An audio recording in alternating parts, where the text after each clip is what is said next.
Bostrom Ministries.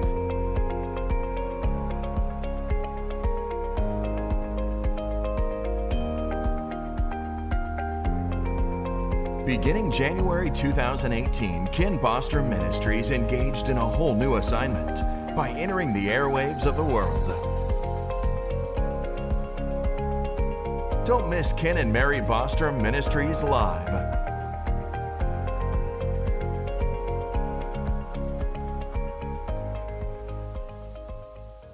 Hey, welcome back to the series. This is part 2 of Kings of the Divided Kingdom. And the reason that, God is the one that told me to do this whole series. It's going to be several parts. This is part 2. Now, on the last program, we talked about how God brought me into this message, this series. And I'm excited about it. I'm excited to share it with you. My Bible study absolutely loves it. And so last time we talked about the kings of the United Kingdom. Now we had each one of these kings of the United Kingdom, and here's the whole layout of the 12 tribes here in different colors. And so the 12 tribes of the ancient Israel, this is when it was all one nation, all 12 tribes together. And so King Saul was the first Saul. He reigned for 40 years. King David from the tribe of Judah, he reigned for 40 years.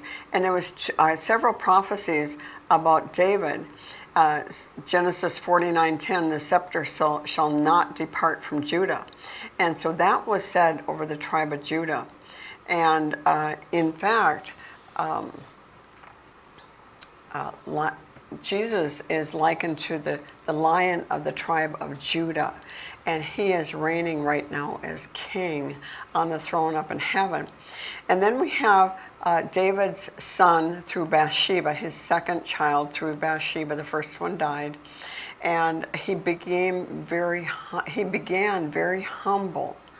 I mean, God visited him. And he ended very badly. And this is what Josephus wrote about that. Josephus wrote, "He transgressed the law of Moses, which forbade the Jews to marry any that were outside their own people. He also began to worship other gods, which he did in order for the gratification of his wives and out of affection for them." Now, there are several things that Solomon did not end well. Now, this is a very much an understatement. At the end of Solomon's reign, it was horrible. And now, the first thing he did wrong, according to Josephus, is he married wives that were idol worshippers. And the second thing he did, he heavily taxed the citizens of all the 12 tribes for 2 reasons. Number one, to pay for the massive building projects, and I'm going to get to that. And number 2, to provide for his daily food. 70 wives, 300 concubines, and multiple children. Each one of those would have children. He was a very, very busy man. And so when it came to his, God gave him an assignment, one assignment. And that was to build a house for God. And that's what the things that Solomon is known for is, number one, the temple of God, that he was supposed to build a house for God. So that temple has 3 different parts. It has the outer court where there's a lot of light, and it's outside where you have the cleansing and different things, and sacrifices and everything were given out there. And it had a lot of light. Now that is likened to, he's known for his 3 books that he wrote. And the first one, the outer light, would be Proverbs, where it's about wisdom. It's about things in our daily life that we don't have to have a lot of light for to understand it. We don't, it's easy to understand because there's so much practical wisdom in that book. There's 31 chapters, and reading a chapter a day, every day, for every month, I mean, you absolutely are walking in the wisdom of the Lord. And then you come inside the temple, and the first part is the inner court. The inner court has the menorah, the seven-branch menorah. It has the showbread in it and the altar of incense. And that is where you need more revelation. And that would be like Ecclesiastics. Ecclesiastics is you need revelation from God to read that book, because it can be depressing. You know, he says, vanity, vanity, everything is vanity.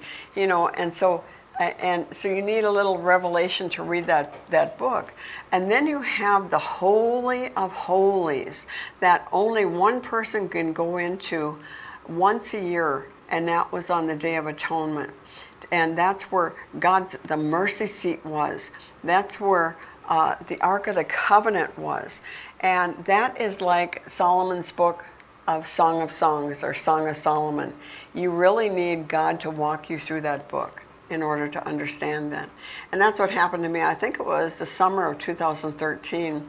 And an amazing year where God took me every single night after Ken went to bed, and God wouldn't let me sleep, and I'd get out, and he would take me every single night through the Song of Solomon, verse by verse by verse. Amen. And so what Solomon did,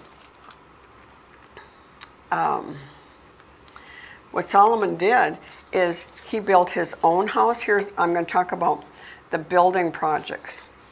And so he built the temple. That was his assignment. But then he built his own house, and I think God was fine with that. But then he built a mansion for Pharaoh's daughter. Then he built a house in a forest of Lebanon. Then a hall of judgment. Then Milo, M-I-L-L-O, which is a rampart or a mound.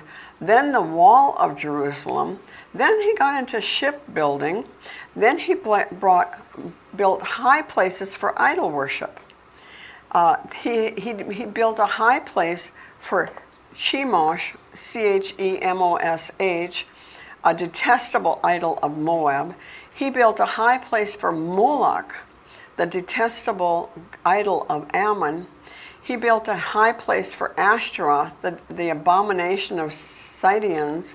He built a high place for Milcom, or Moloch, the abomination of Ammon. Now let me tell you about Moloch, this idol. And I'm getting this,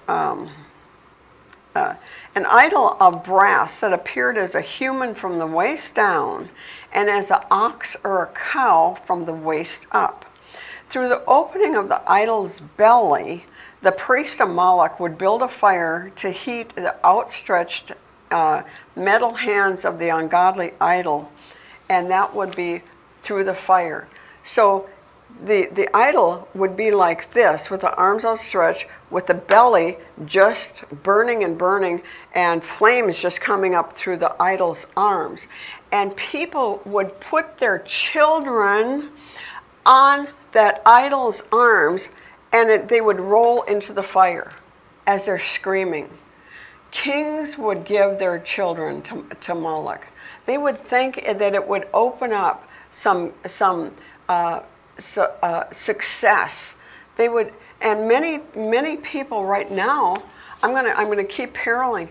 They're offering their children to the idols of success instead of raising their children to love God and honor God. They're sacrificing their children to what is not of God. And then the king started building many different cities. And you find this in 1 Kings 9 through 15. It takes that many chapters.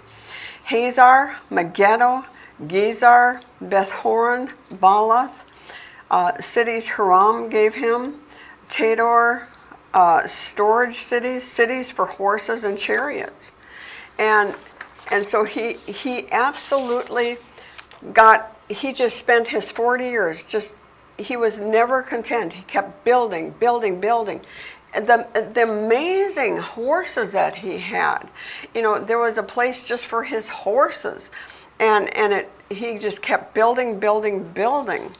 And so then we come to some of the things that he was really unpopular for. Solomon used a very unpopular method of requiring all able-bodied males to serve 1 to 2 months per year for these building projects. Now, there was 12 tribes. Each one of those 12 tribes had a section of land and that they were responsible for. And the men for 2 months would have, every single male, they were sectioned off for 2 months out of the year to go down to Jerusalem to all of these building projects that King Solomon had.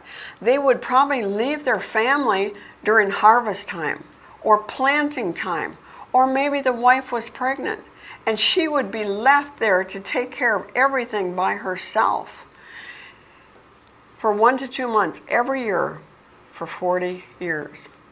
Now, can you imagine? The wife would say, I have to go down there. It's for the temple. We're building a place for God. Well, that was fine. But then all of a sudden, there's a building project going on at home, and then he says, well, guess what?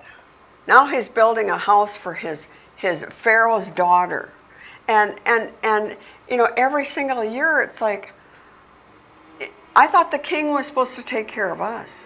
No, the king was taking care of his agenda and not taking care of the people. He was abusing the people.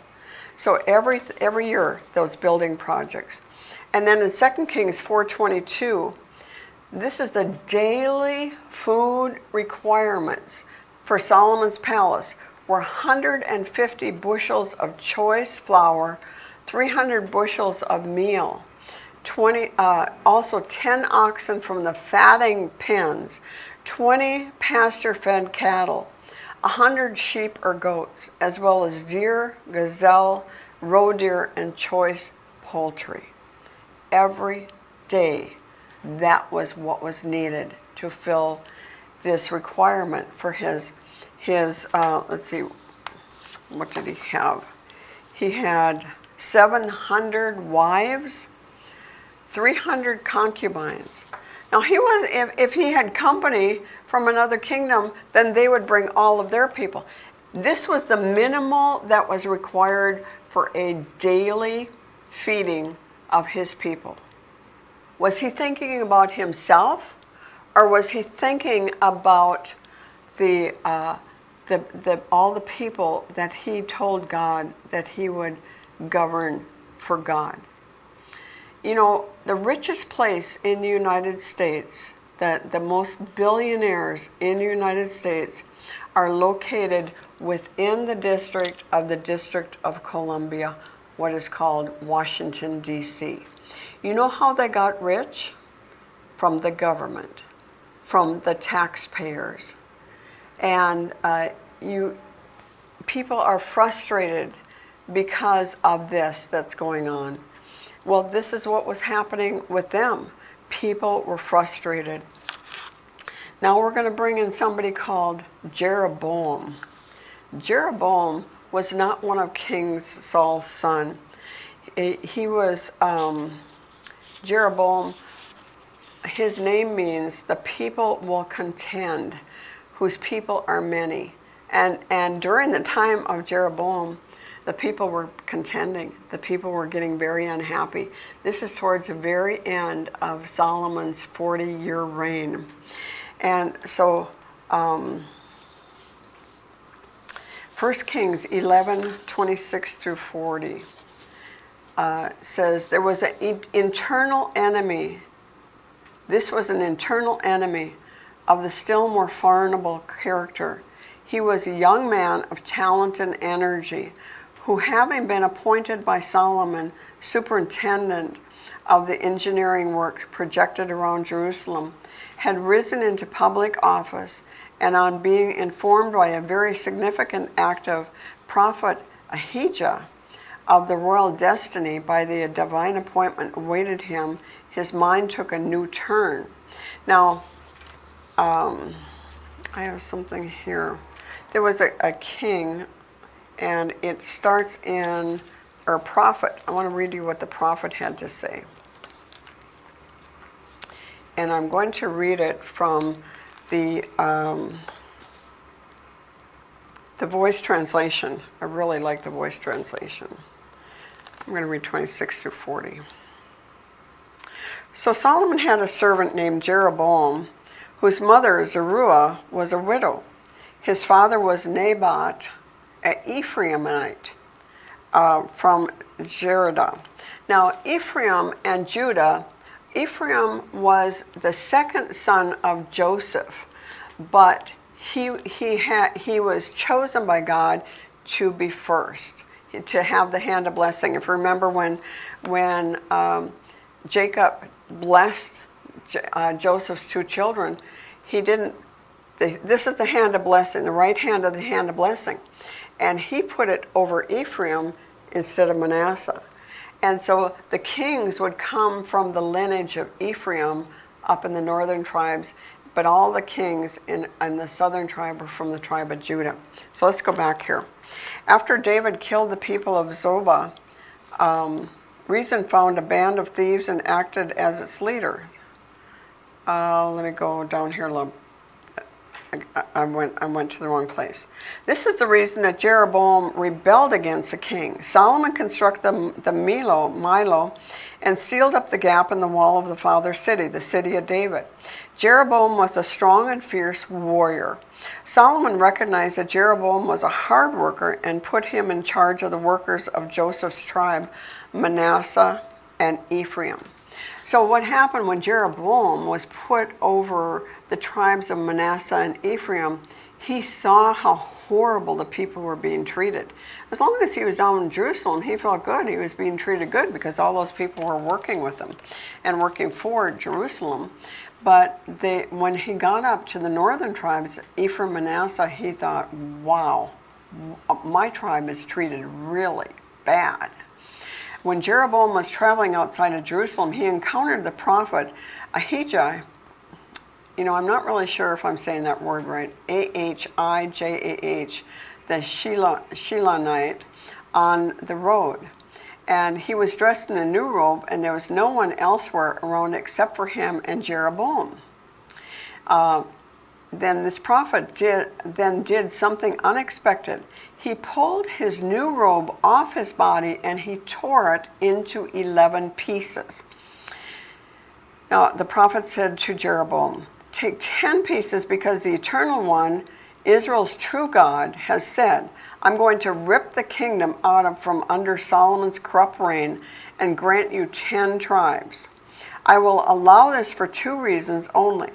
For Israel and the city I chose from all of Israel's tribe, in honor of David and who served me during his lifetime.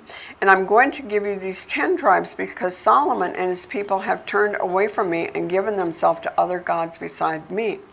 Now they offer the worship of Ashtoreth, the Sidonians' goddess, Shemash, Moab's god, and Milcom, the Ammonite's god.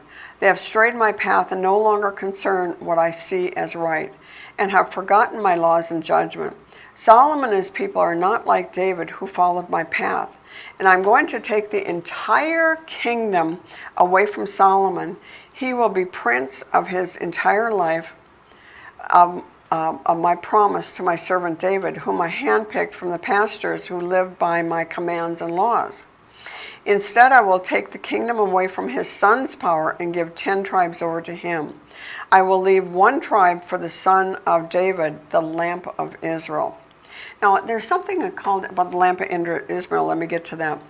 "Will always have a place for me in Jerusalem, the city I appointed as my city." Now, the lamp of Israel was kind of interesting. They said that a lamp of Israel would always stay in Jerusalem. And back then, they had a custom when they would build a new house that they would, underneath the foundation, they would put a brand new lamp that had never been used. And they would bury that in the corner of the house. And just with a blessing that there would always be light in this house, that this house would not be dark, but it was like Jesus is the cornerstone of the foundation of the church. He is the light of the world, and he is the lamp of Israel. And so that custom comes back from that. Lamps were a central part of the daily life of those in those times. If they didn't have a lamp, they couldn't do anything, and it's like they would have the light of the Lord would be upon them, and so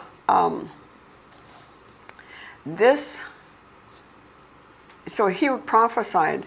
And Solomon heard about this prophecy. Solomon heard about this prophecy, and he set out to kill Jeroboam. He said, no, if I kill Jeroboam, then God is not going to rip the 12 tribes away from me. I'll continue to use all 10 tribes for my good. And so what Jeroboam did is Jeroboam escaped to Egypt, and he stayed there until Solomon died.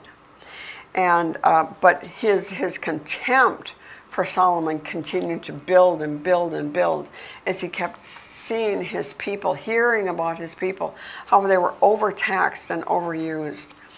And so Solomon's death and Rehoboam's coronation. This is really interesting. Now, this, if you can see what I have circled here, is there's a city right in the middle of Israel, and that city is called Shechem. Now Shechem was a wise choice. This is one of the wisest things that Solomon could do.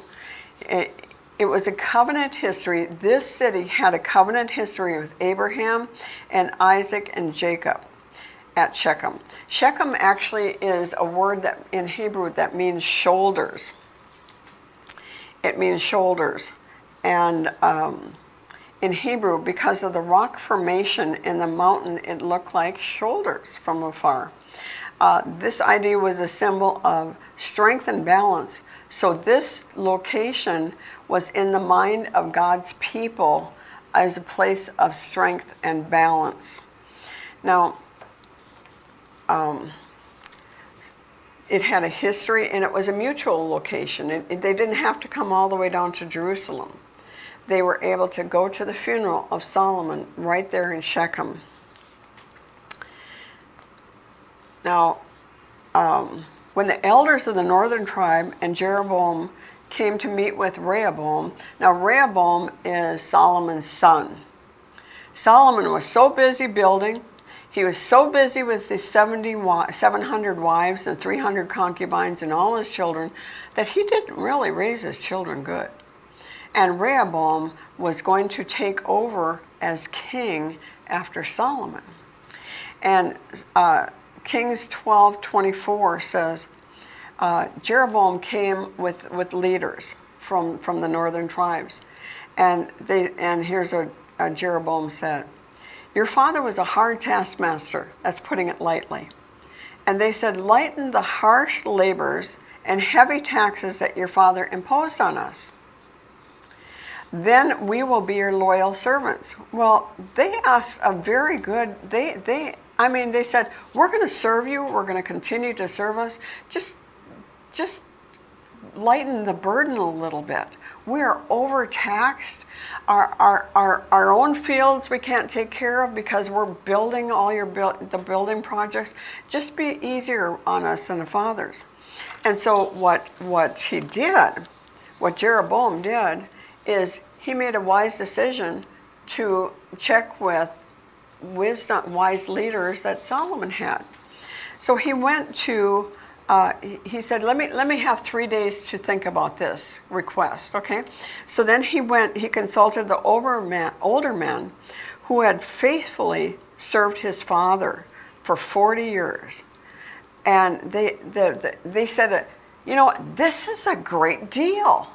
This is a great deal. Simply speak kindly to the people and yield to their reasonable requests. that was a great idea to go to wise leaders that have lived through the times. But then he decided to go to his friends that he had been raised with all his life. Now, Rehoboam, Solomon's son, had never worked a day in his life. He probably had never had the hand laid on his little behind to discipline him. And even when Solomon was the one that said that, you need to discipline your children, and he didn't even do it. And so 1 Kings says, 12:10, and this is the New Living Translation. The young men replied, "This is what you should tell these complainers who want a lighter burden. My little finger is tighter than my father's waist. Yes, my father laid heavy burdens on you, but I'm going to make them even heavier. My father beat you with whips, but I will beat you with scorpions." Now, he wasn't going to put spiders on him. A scorpion was a whip that had bone and glass and very sharp things in it. He said, my father had a normal whip. I'm going to use a whip like they put on Jesus Christ. Now, basically, that was full of bone. And so when the whip would come, it would tear out the flesh with every single stripe. And so this is what he sent one of the leaders up there, and the nation was furious. The 10 tribes in the northern kingdom were furious. And they did not like that idea because he didn't choose the wisdom of Solomon's faithful leaders. He chose the wisdom of his stupid friends that never had worked a day in his life. Now, I could parallel that right now to many people in government that have never worked a day in their life except governing. That they don't know what it's like to have a job. They don't know what it's like to have and they raise their children to work corruptly and start getting money from the government instead of getting a job. None of them had a business.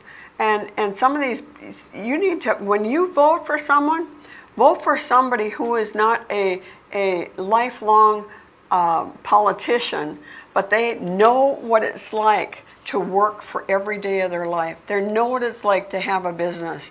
They know what it's like to serve God. And so all of these things I'm going to be talking about, we're going to be able to parallel into today. And so I just thank you for being with us today. Again, thank you very much. God bless.